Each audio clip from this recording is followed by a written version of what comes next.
Shalom Bapak Ibu, Saudara-saudari yang dikasihi Tuhan. Hari ini kita belajar tentang Pengkhotbah 7 ayat 11 dan 12. Ayat 11 berkata, hikmat adalah sama baiknya dengan warisan dan merupakan suatu keuntungan bagi orang-orang yang melihat matahari. Bapak Ibu, tidak semua dari kita bisa memiliki kesempatan mendapat warisan. Ya.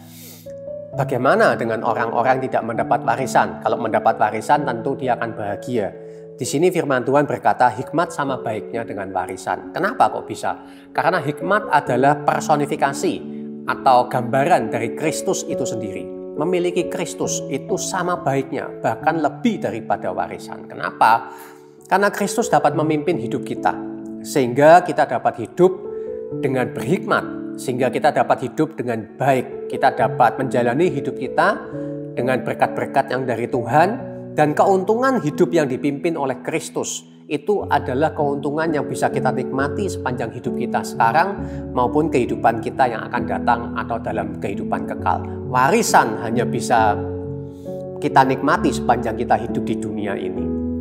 Ayat 12 berkata, karena perlindungan hikmat adalah seperti perlindungan uang.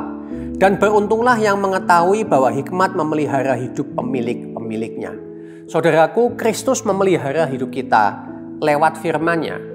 Itu lebih daripada uang yang memelihara hidup kita. Saya tidak berkata uang tidak penting, uang itu sangat penting. Tetapi ada hal-hal yang tidak dapat dilakukan oleh uang.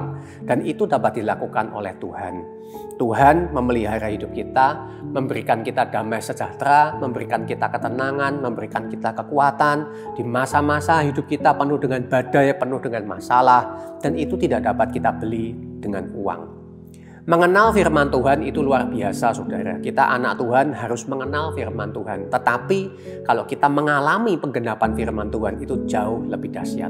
Oleh sebab itu, saudara-saudara, hendaklah hidup kita selalu dipimpin oleh Kristus, sang sumber hikmat itu sendiri, sehingga kita dapat menjalani hidup kita dengan berhikmat dan dipenuhi oleh berkat Tuhan.